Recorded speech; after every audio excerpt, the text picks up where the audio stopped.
Welcome, my friends, to Chapter 3 of the Ultraviolet Catastrophe, a 5-part miniseries brought to you by Standing Stones Productions and Hearthside Enclave. Today we're playing Going Rogue by Jess Levine, a GM-less anti-fascist RPG based on Galactic 2E by Riley Rethall. It is a game about war, rebellion, and making the ultimate sacrifice. I'm August. You can find me on Twitter at Harpydora, on Tumblr at Strange Harpy, and my pronouns are they, them. Playing with me today is Danielle. Hi, I'm Danielle. I use she, they pronouns, and you can find me on the internet at RedtailTalk90. We also have Dirk. Hello, I'm Dirk. I use they, he, and they pronouns, and you can find me at PF Diva in most places or at Hope's Hearth Pod. And as always, in the illustrious anchor position, we have Schrag. Hi, I'm Schrag. My name happens in the second half of the alphabet. My pronouns are he, him, and you can find me some places as Secret Frog, and some places as just Secret Frog, and I'm sure you can find me as other things in other places. It's true. Incredible. Our lines, which are things we absolutely do not want to see, are homophobia and transphobia, racism, sexism, anti-Semitism, violence against children and animals, sexual assault, domestic violence or intimate partner violence, unwanted pregnancy, plagues and pandemics, and alcohol abuse. Our veils, things we're fine with addressing but will just fade to black on, are steamy situations, graphic descriptions of bodily harm, and terminal illness. I think it's probably fair to put content warnings on this episode for, fascism and potentially making the ultimate sacrifice, just because that's the nature of the game. Mm-hmm. But with that all out of the way, let's get started.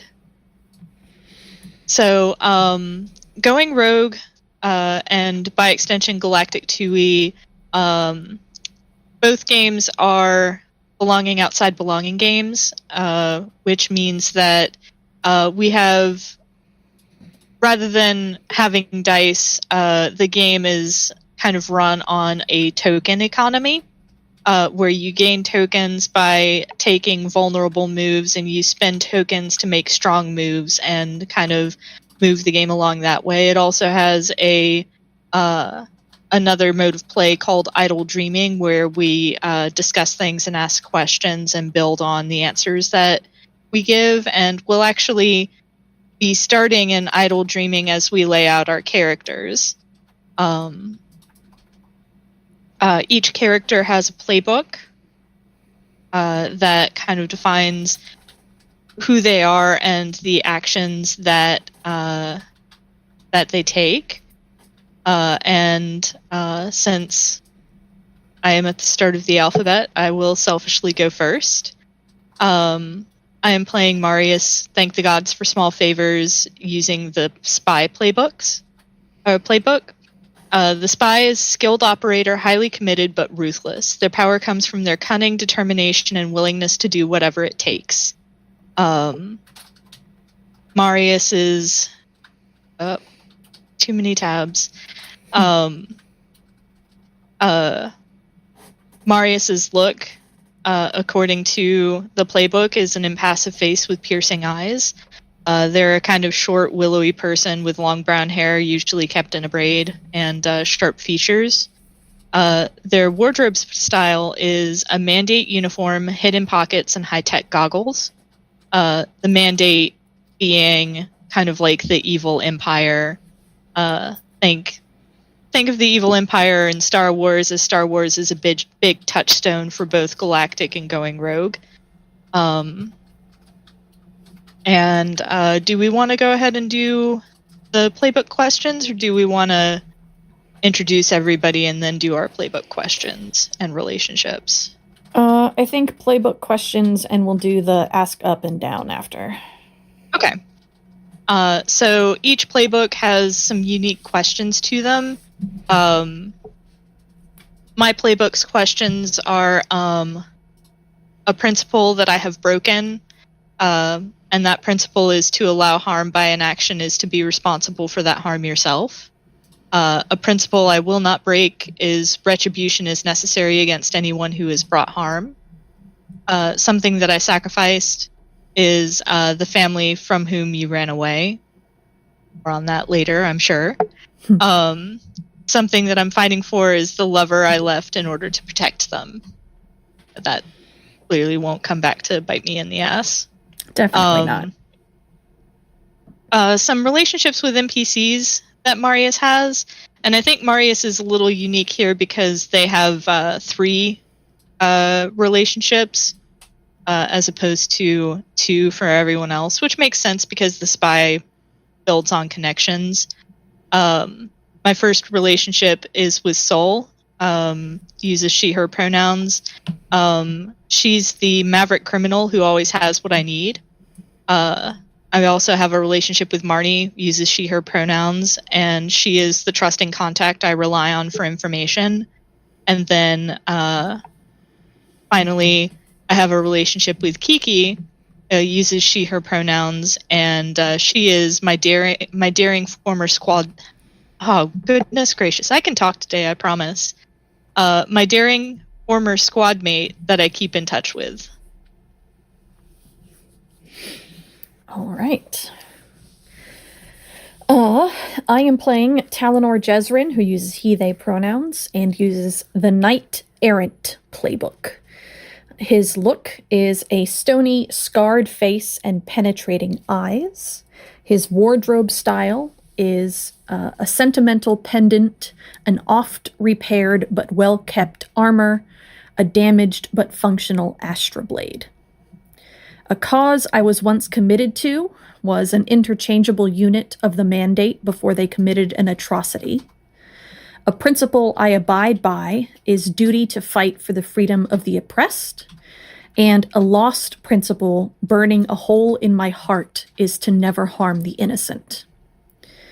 My relationships are with Alwine, who uses they, them pronouns and is part of the Scum and Villainy pillar, the connected and cautious fixer who supplies me with jobs, and Seer, who uses he, him pronouns and is part of the liberation pillar, the rousing and vengeful friend I made recently.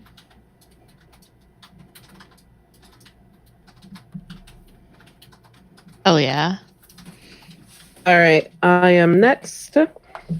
I am playing Rebel Vanguard, who uses they, them pronouns. Rebel's playbook is the Nova, which is not actually in the Going Rogue playbook, but I looked at the Nova and I was like, yeah, that's Rebel. Rebel's look is friendly face with wandering eyes.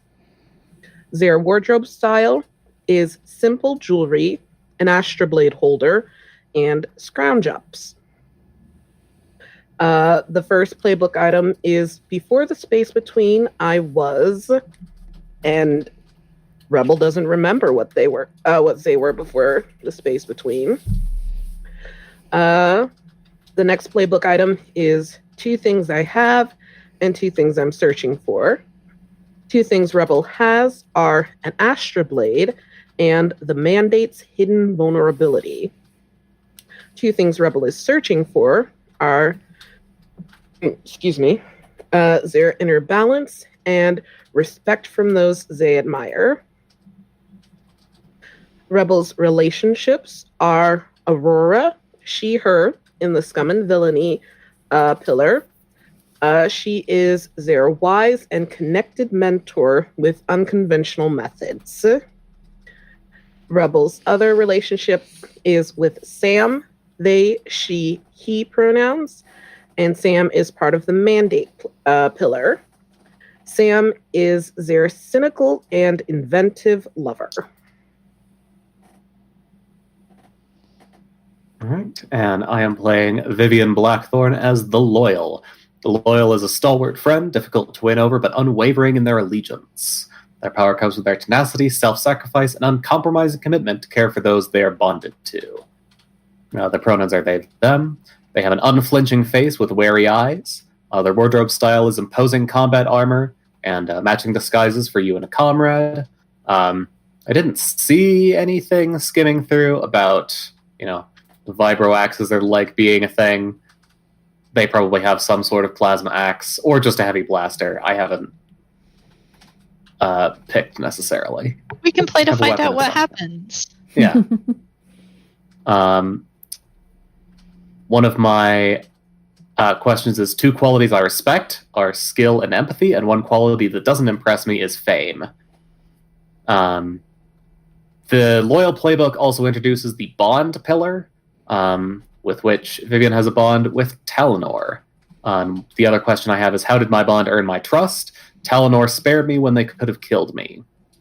My relationships are with Ilya Goodheart, she, her pronouns, part of the Parliament pillar, the Independent X, who I'm still not over, and XV17, the quote-unquote cynical newcomer, who is part of the Intelligence pillar that I wish my comrades wouldn't trust or rely on as much as they do. All right. And each playbook also has a choice. Bleh.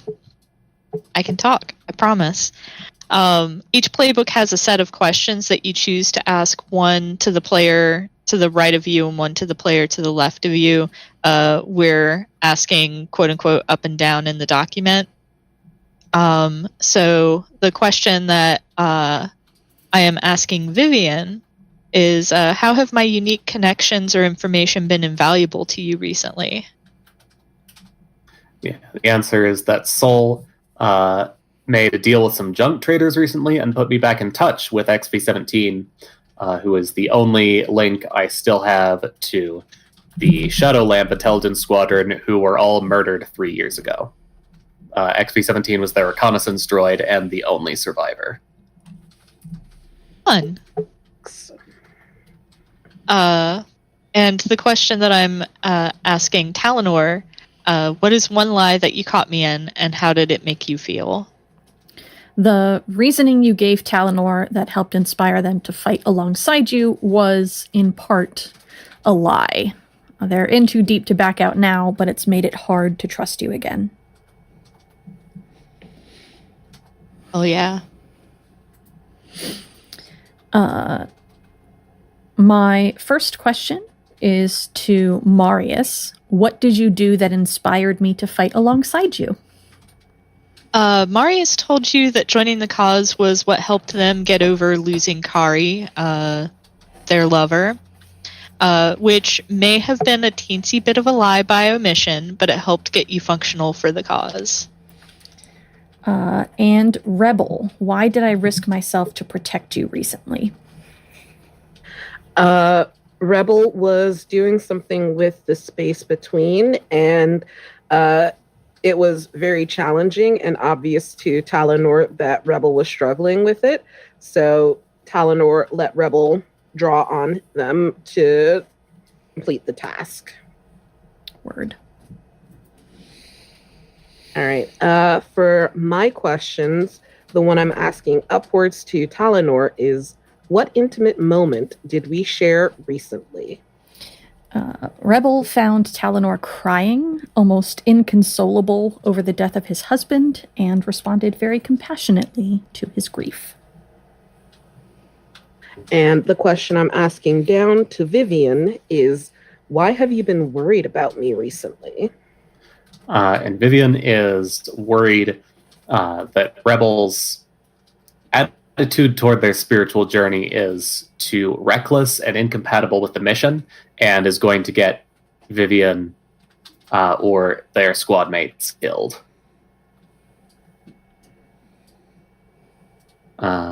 Vivien's questions up to Rebel is, why don't I trust you? How did you take it when I told you?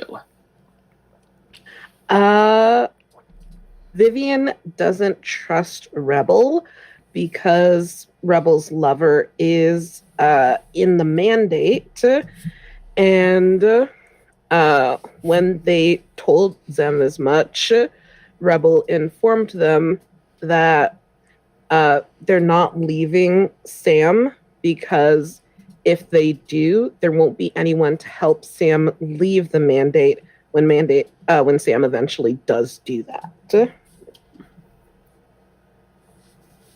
And to Marius, Do you feel you deserve my complete faith in you, and why? So I have written down, yes, Marius is terribly competent at what they do and have earned that faith, and then crossed out a little further on is, thankfully you haven't seen through the fact that they're a fraud like Talanor has. So, just normal things. Just normal it's all things. very normal. So the next thing that we have to do, we have the pillars, which represent kind of like the outside forces that are acting on the world and things that we can pick up and put down to kind of represent what the world is doing. The pillars are the Parliament, the Intelligence, the Space Between, the Mandate, the Liberation, Scum and Villainy, and we also have the Bond pillar.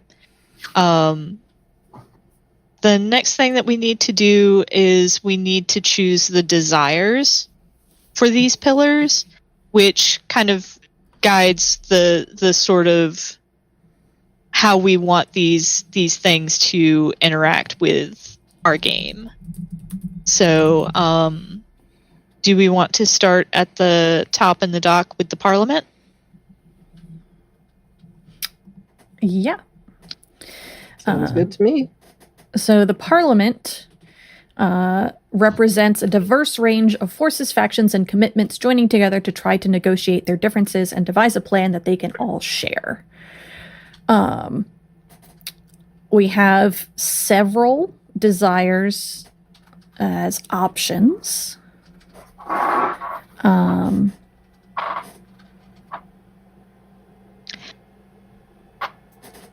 So I've got one that I want to veto just because it puts us in a situation that feels too close to real life and is kind of depressing, and that's peace through compromise. Mm-hmm.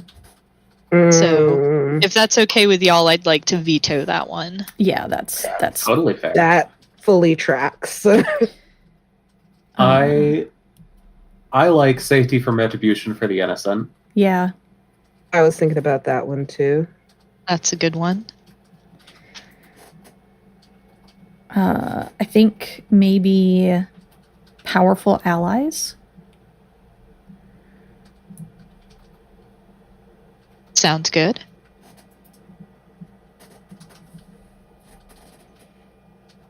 And how about popular support for the liberation? Yep. Yeah, I like that one a lot. Was definitely a good third one. Boop. Cool. So, our three desires are powerful allies, safety from retribution for the innocent, and popular support for the liberation. Mm-hmm. Each pillar has several moves. I want to go ahead and read the moves now. We can summon one or more people before a council and gain a token. Reveal you have someone's loyalties or allegiance and gain a token. Invite someone to deliberate. If they do, give them a token. And offer help and solidarity, but only with time. If they accept, give them a token. Next is the Intelligence. The Intelligence is a clandestine network and messy hierarchy of burdened people who do whatever it takes to rid the galaxy of the Mandate. The desires that it has are a chance to turn the tide of war, leverage over liberation members, the heads of Mandate officials, classified Mandate intelligence, sabotage, reduced oversight, secrecy, willing sacrifices, and to bear the heaviest burdens so others don't have to. These are good. These are all really good. I like a chance to turn the tide of war. That one sounds good to me. No one other than Vivien has an NPC related to the Intelligence, right? Correct. Right. Okay. Well, I know who I want to reference if these guys come up. Mhm. I like to bear the heaviest burden so others don't have to. Yeah, that one's always so good. Mm-hmm. Just good fucking food.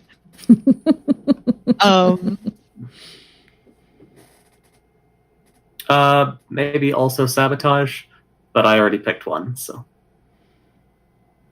I was looking at sabotage or the heads of mandate officials.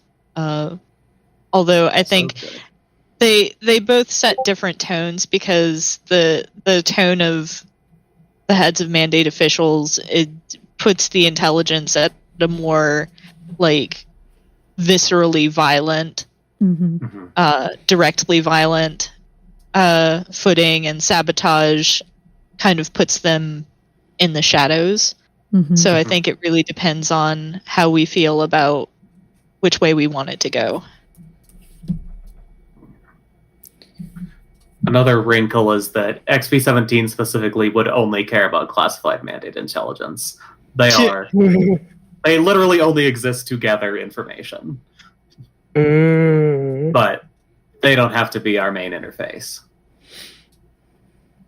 I kind of like the idea of secrecy, and we can make that like as broad or as narrow as we want, but I mean, if you're an intelligence agency, you don't want people knowing about you. That's a good point. I could go for Shadowlands secrecy. tried real hard to be secret. Look what happened to them.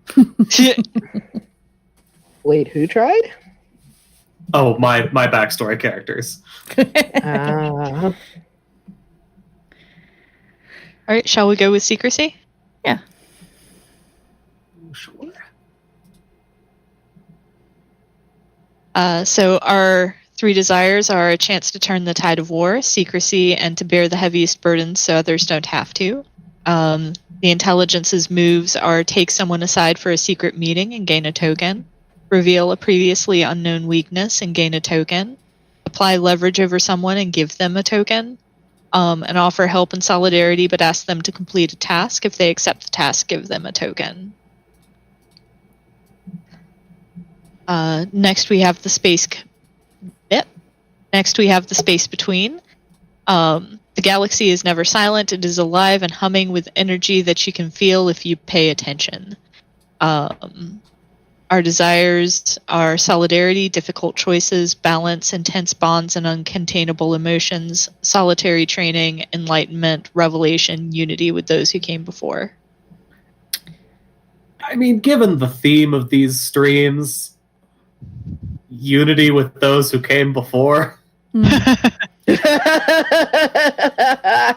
Yeah. I could maybe take it in a bit of a different direction. I also like, considering what we've discussed with Jade, who unfortunately can't be on stream with us today, intense bonds and uncontainable emotions. I was looking at that one. That also plays way into Vivien's conflict with a rebel. Good stuff. Good stuff. I'm going to put out there difficult choices. Word. Well, Space Between only needs 2 desires, right? Oh, 2 desires. Yep, you're right. Never mind. I'm gonna listen. Italicize difficult choices. Okay. It counts. Just something. That's just gonna happen. Yeah.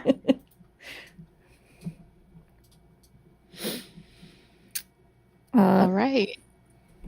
The Space Between's moves are invoke awe and gain a token, reveal an old secret or new truth to someone and give them a token, create an unexpected connection between people and give them a token.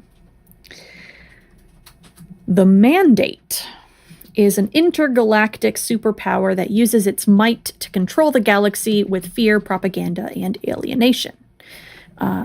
Its possible desires are untold destruction, unquestioned supremacy, military expansion, an end to the Nova, hierarchy and order, dominion over the space between, and restoration of an old order. I like dominion over the space between, and in this case, I don't like an end to the Nova. Yeah. Legit.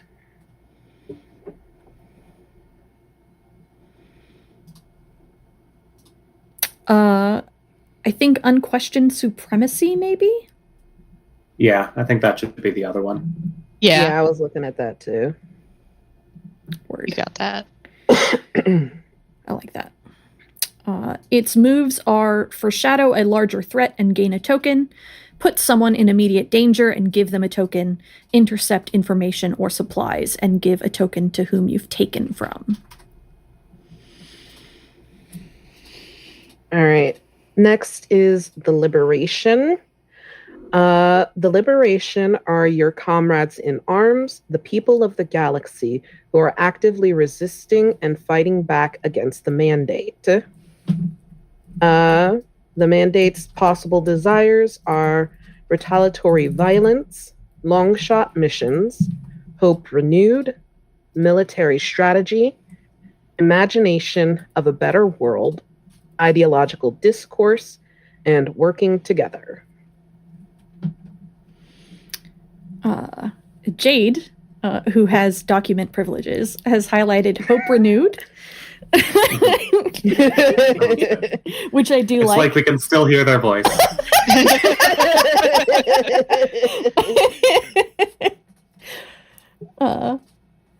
I'm pretty down with that. Yeah. Agreed. It's extremely Star Wars of us, but it's good. Yeah. Listen.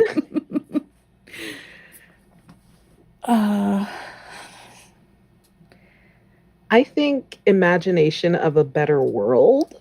Yeah. That jives really well with Hope Renewed.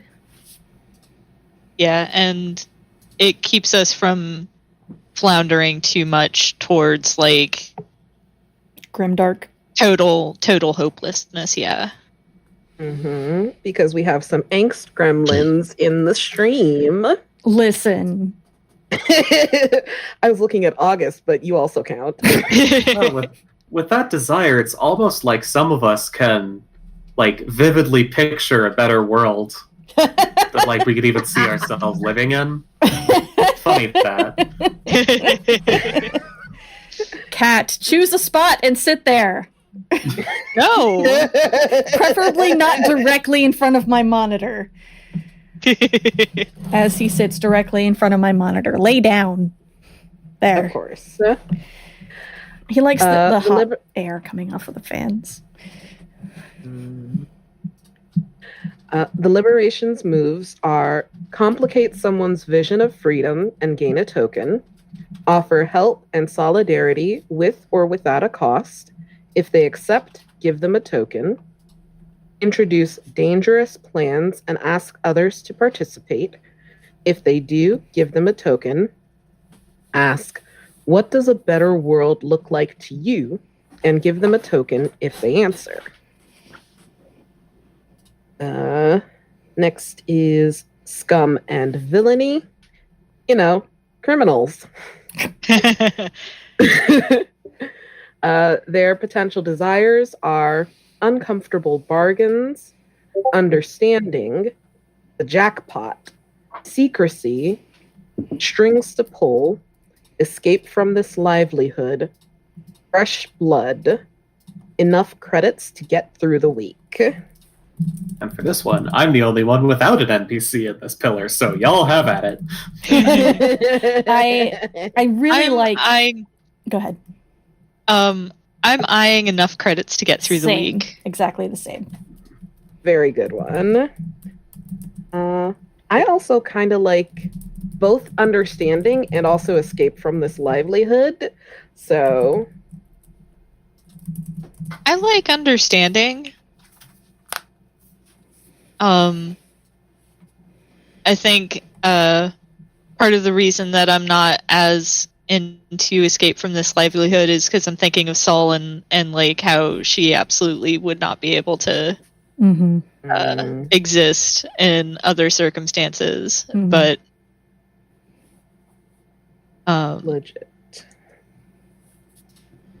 All right. And these scum and villainy moves are introduce or invite a betrayal and gain a token, complicate someone's worldview and gain a token, offer help or information at a cost. If they pay, give them a token, and get someone involved in a dangerous scheme and give them a token. Hell yeah. I think we should bully Schrag into reading. Yes, I absolutely. mean, yeah, I agree. no, I did this to myself. So, because we have a loyal playbook, yes, me, we also have the bond pillar. Revolutions are built on trust. Relationships forged in struggle are how allies become comrades and rallies become rebellions. The liberation is full of people who care deeply for each other, but the bond represents the unshakable connection between people who have put their lives on the line for each other time and time again. And it demonstrates what is only possible when your trust in a comrade is unconditional. So this bond is currently between Talanor and Vivien. So Danielle and I have talked about this a little bit beforehand.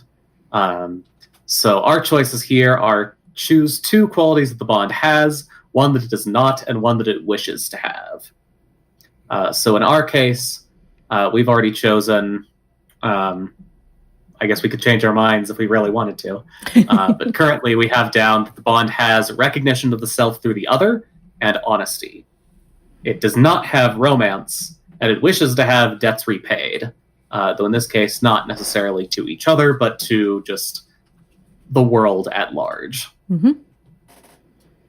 The pillar moves are, you can ask 2 bonded players, what shared memory does the situation bring to mind, and gain a token. Can't imagine how that one would possibly come up. Or separate one bonded character from the others and give the isolated one a token. Can't imagine anyone wanting to do that either. That doesn't sound like us.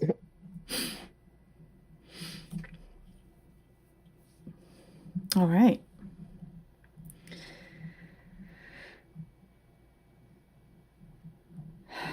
Yeah. I guess I should mention the bond also has a whole set of strong lateral and vulnerable moves similar to the character playbooks. Yeah. That bonded characters Yeah. can also have in addition to their own playbook moves, which I feel like would be tedious to read them all out. I feel like they'll come up if we use them. Yeah. Gee, Vivien and Talanor, how come Mom lets you have 2 sets of moves? It's about the trauma. Love it. So I think we're ready to start talking a little bit about the action that we're part of. Mm-hmm. So when last we saw our characters, they had just exited an airlock. I think that we're still going with that, correct? Mm-hmm. Yes. But there's one problem, and that is one of our number, Phee, has... what's the word I'm looking for? Oh, come on, brain, think of things. Vanished? Yeah, Been kidnapped? Yeah, been disappeared. Phee is no longer with us, and that's a problem that we need to solve ASAP. Mm-hmm. In our memories that we gain as we exit the airlock, we understand that Phee collapsed and has been disappeared to some place, potentially for medical treatment, potentially for nefarious purposes, and we need to extricate Phee from this situation before it goes bad. Yeah. So I think that about covers everything that we had discussed. I think because of the way the group fate works, I think we should stress that to our new memories, our new selves, the selves that belong in this universe, saving Phee is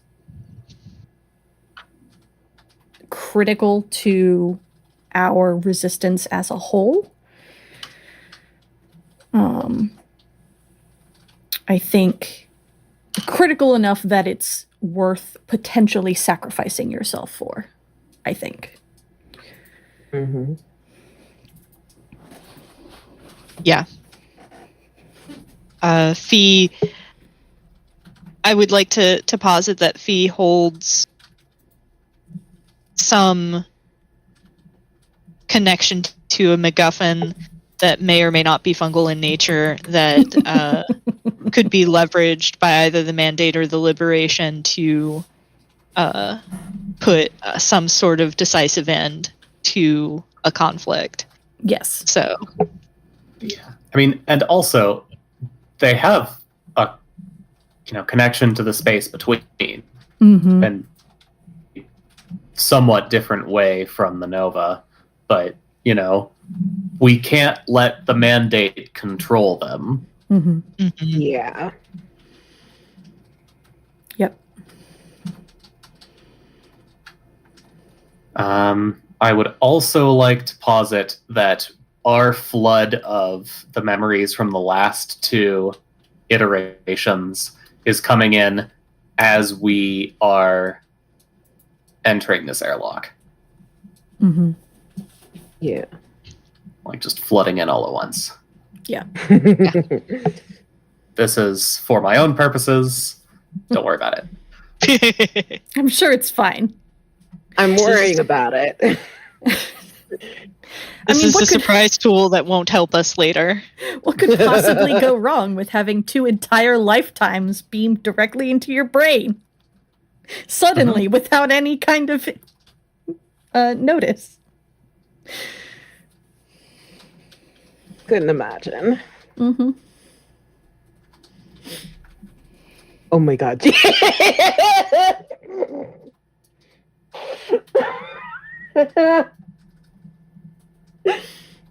Jade's making jokes in the Discord. Yep. Uh-huh. Okay, so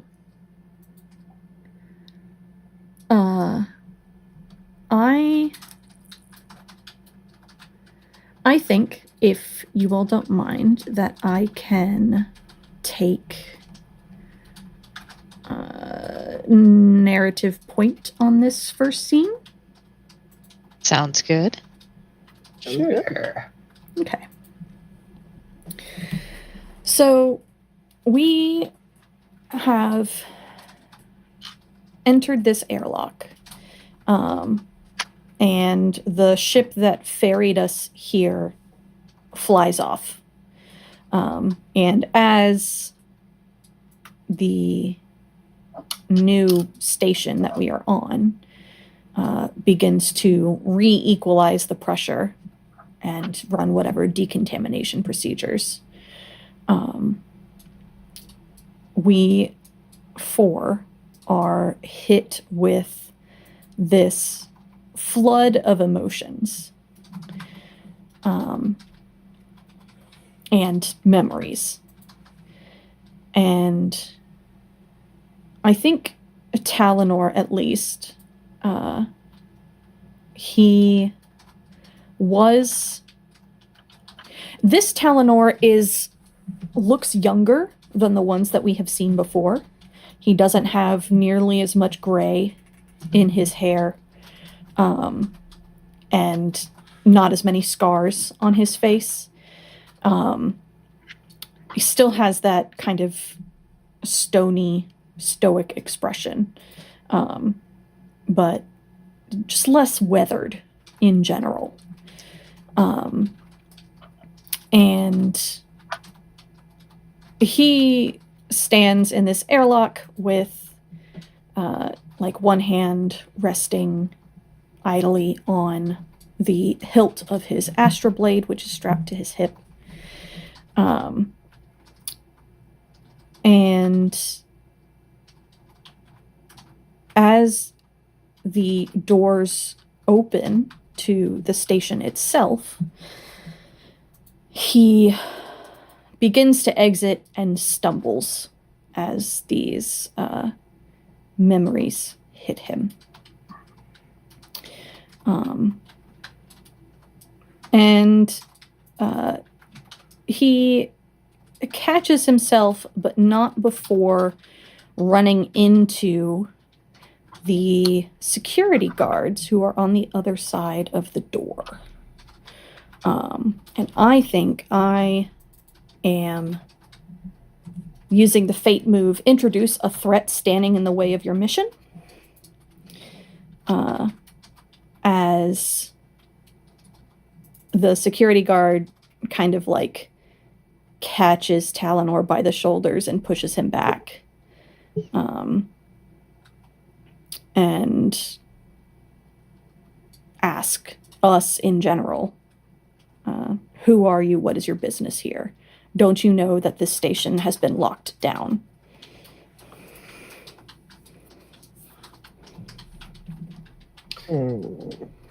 Normally, bluffing, talking to people would be Vivien's modus operandi. They are usually very good at that sort of thing. And if you tuned in last time, you might remember that in our game of House, Vivien was the first to come back to themselves after their first flood of memories. This time, they are essentially having a panic attack. Their eyes are wide. They are taking shallow breaths and having a lot of trouble focusing on this moment. And someone else is going to have to fix this.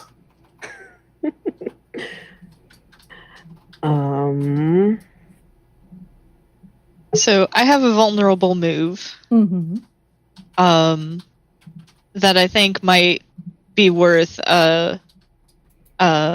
pulling out here, and that's put yourself in a compromising situation with no plan for backup and become exposed. And I think what this looks like is Marius like blustering, because they have a mandate uniform. That's what they tend to wear to blend in. And so this is Marius blustering about like, haven't you seen the orders? You know, just trying to like bully this person, but they have no idea if this is going to work. They have no idea, you know, they don't have a plan for this at all, but this is them putting themselves in the line of fire.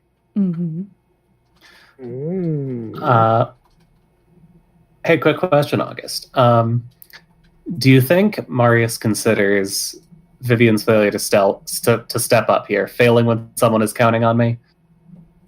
I guess I could have been taking a vulnerable move as well. I think going rogue Marius would.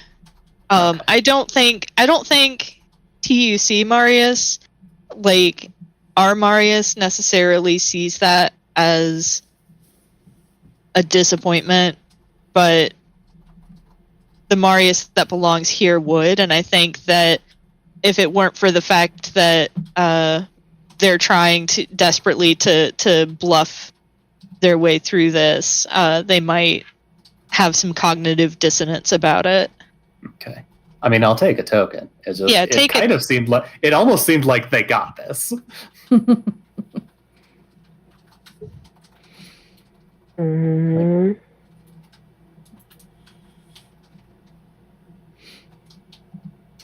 But yeah, if they are doing this because they have no other option. Yeah, I think it's a case of glancing around and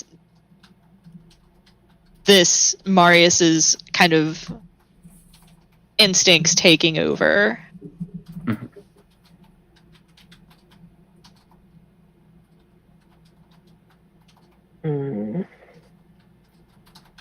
How's Rebel handling this?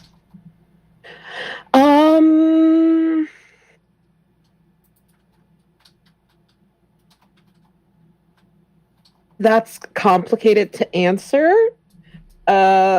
Because Rebel looks like they have not had a. Oh, no, I know how Rebel's responding to this. Rebel is dissociating. Fair and valid. So yeah, I think Rebel is at this point in time dissociating, and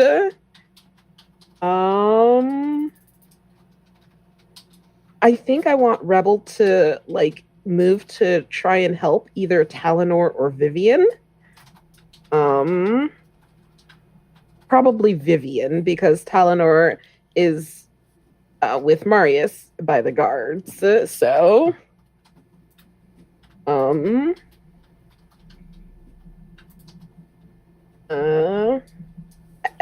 don't. It doesn't do anything for the situation. I think this is a vulnerable move. I think this is running from a problem instead of facing it.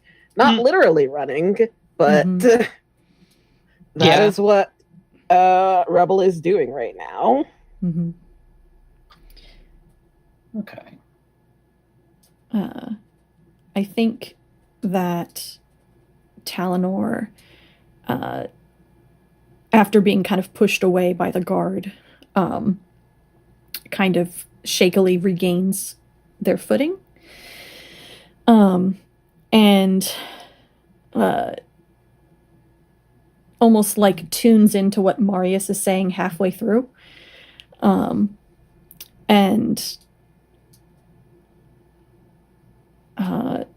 rubs the back of his neck and takes a deep breath, and then begins using every single piece of mandate jargon that he knows in order to back up Marius's story. And this is me using the vulnerable move, sigh, and join someone on their quest.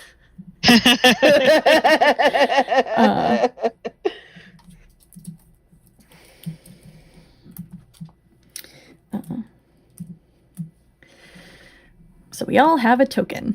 Yeah. Yeah. Excellent.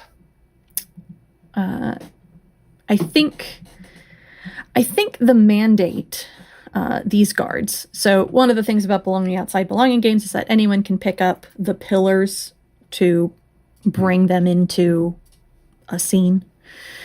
I think the mandate is going to use foreshadow a larger threat and gain a token.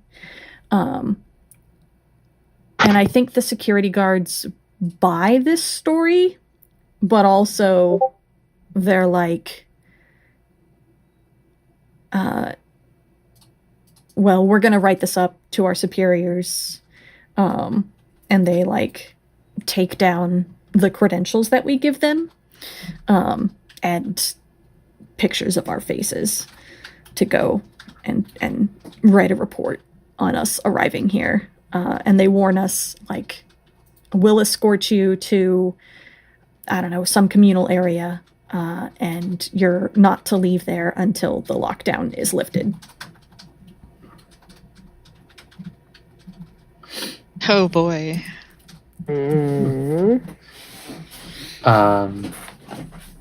Okay. Is there a moment where these security guards step away for a second? Yeah. Okay. Because Rebel was going to try to help Vivien, right? Yes. Okay. As soon as the moment is clear, Vivien slaps their hand away and says, You don't get to fucking touch me. Not now. I wasn't touching you. And no, Rebel wouldn't say it like that. I think Rebel just pulls their hands back and just walks away, goes over to stand by Talanor and Marius.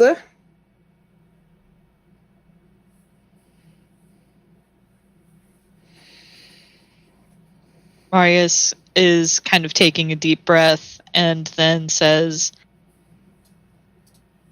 I imagine we don't have very much time.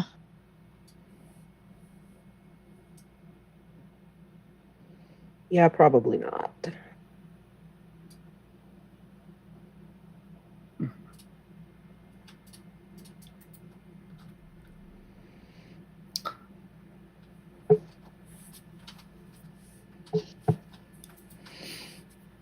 So I think that might be the kind of quote unquote end of that scene, unless someone has something else they want to add to it.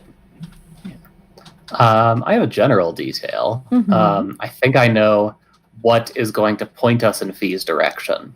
Mm. I think we have their animal companion. We have a small lizard with some fungal elements to it, like this alien creature. Mhm. It definitely has a mushroom cap that looks like a hat. Yes, good. It has this short range teleportation. And I think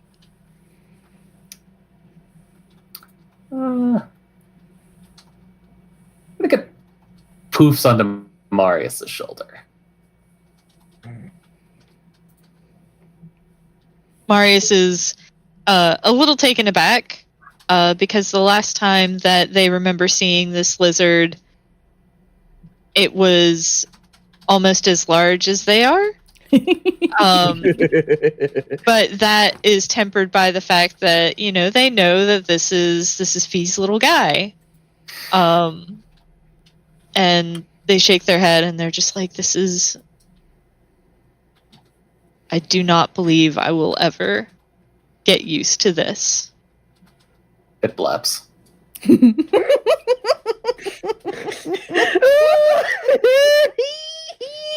Perfect. A+.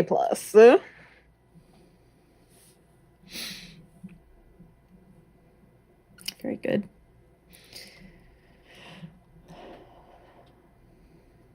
Who's up next? So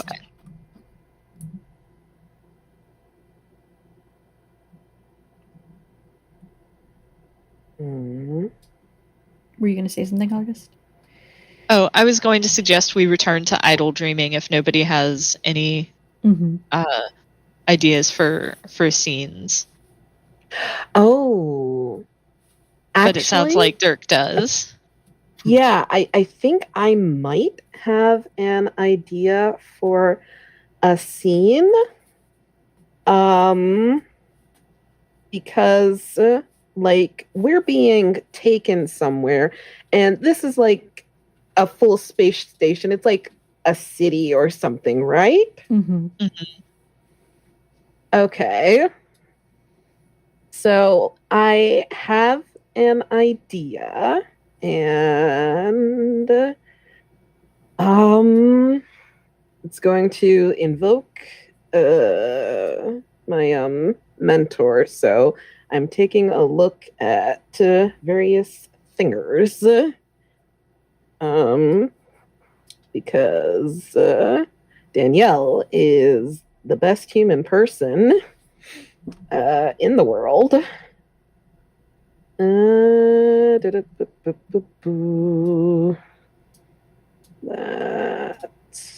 I don't know that that's necessarily going to help.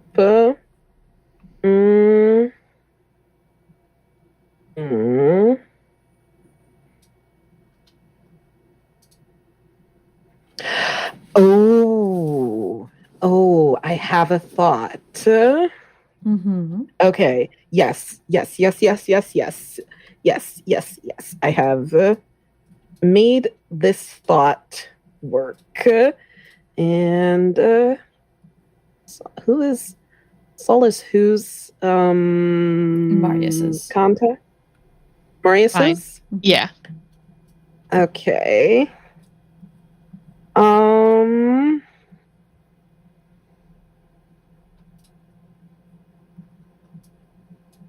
This almost feels too complicated. What do you need Soul to do? I need Soul to be here to direct us to a brothel. All right, so there's a monkey's uncle on this space station. His uncle's a lot different in this place. We're led to the communal space, which also, I'm imagining it like a food court, only bigger. Mm-hmm. And we're like, okay, we won't leave, and we just go into this bar that we know who runs it. God, it's just the fucking Deep Space Nine promenade. I can't believe Saul was Quark. Soul doesn't run the monkey's uncle. She just runs her business inside the monkey's uncle, from a very particular bar stool that is hers, and people have been known to get shanked for taking it. That's fair. So Saul's born. We probably also know who owns this bar. Yeah. It's Carrie is who owns this bar. For sure. Beautiful. I love it. A+. So,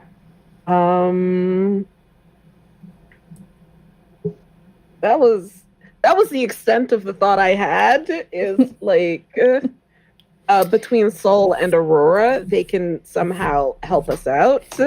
I didn't have more than that.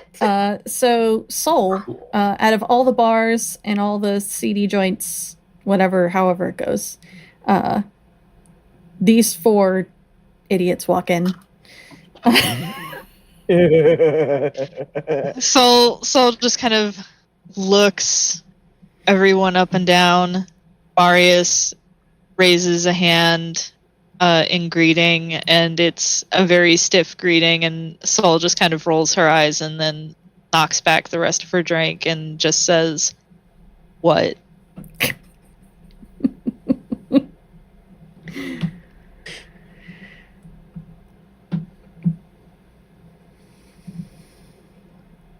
And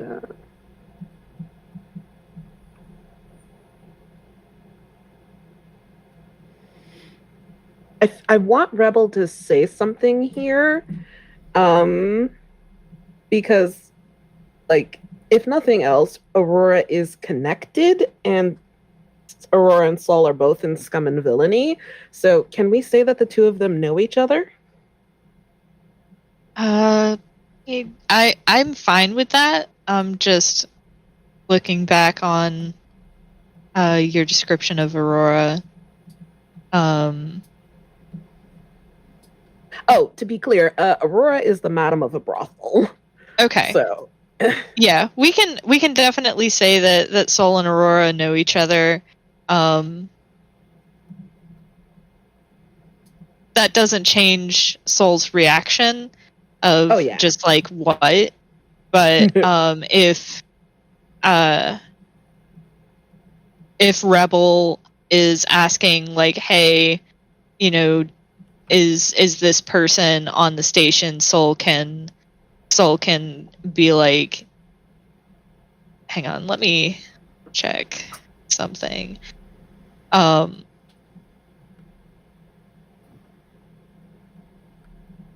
Be like, be like, what's it to ya? Which is one of the Scum and Villainy moves, offer help or information at a cost. So if you're willing to pay, you get a token. Ah, shit.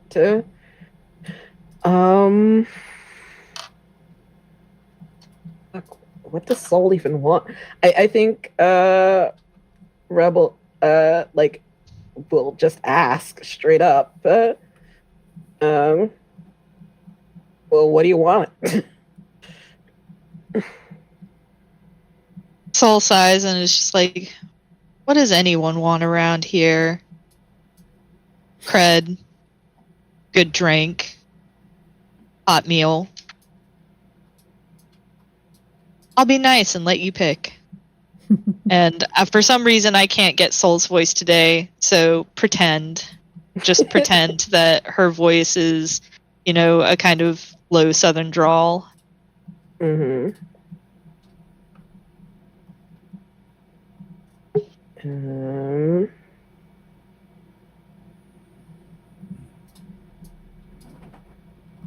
Let me check the Nova moves.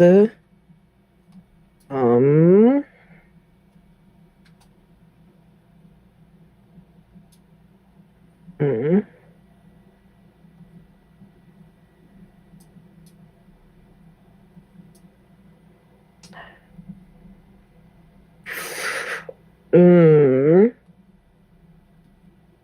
None of these are helpful. Beans. Okay. You can also just Yeah. do a thing. Yeah. Yeah. Yeah. I was looking for help because I'm not sure. The problem with starting thoughts when you don't have an end to them. I think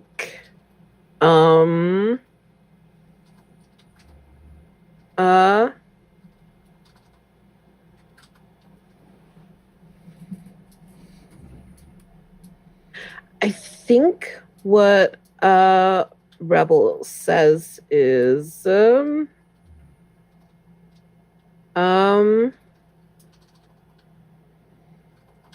okay. And pats himself down, then looks around for like a pen and paper. And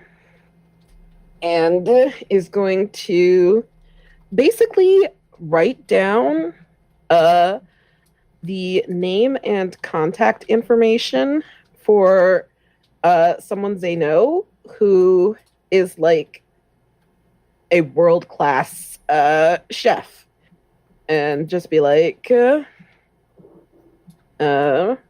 person is a friend of mine, and if you use my name, they write it down, you will get a good meal.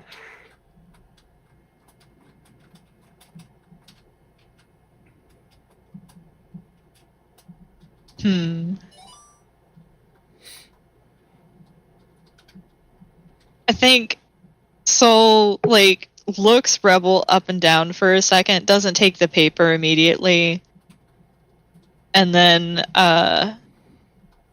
is just like, fucking weirdo, takes the paper and, tells Rebel where Aurora can be found. I don't know, since this is lockdown, I don't know that it's necessarily Aurora's place of employment, but we can find Aurora while we're here.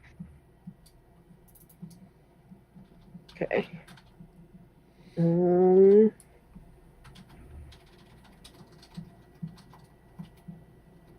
Oh, I should be looking at Scub and Villainy. That's what I should be looking at. Mm-hmm. I am a donk. And remember to take your token if you haven't already. Oh, I get a token? Yeah, because I offered you stuff at a cost. Oh, right. Okay. From the Scum and Villainy moves. Right. Okay.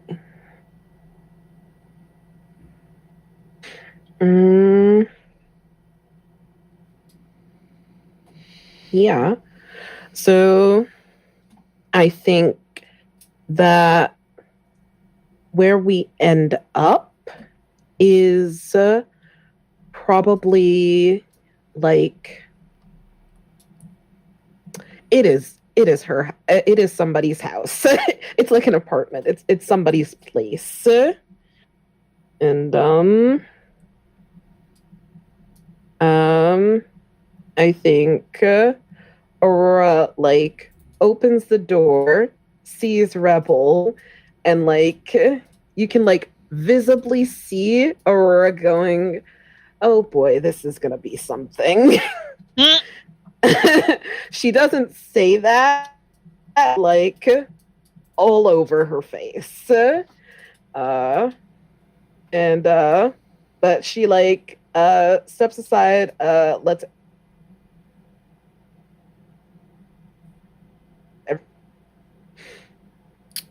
Dirk, you're cutting in and out. Did we lose some? Oh, Beans, we lost me. Yeah, you're cutting in and out a bit.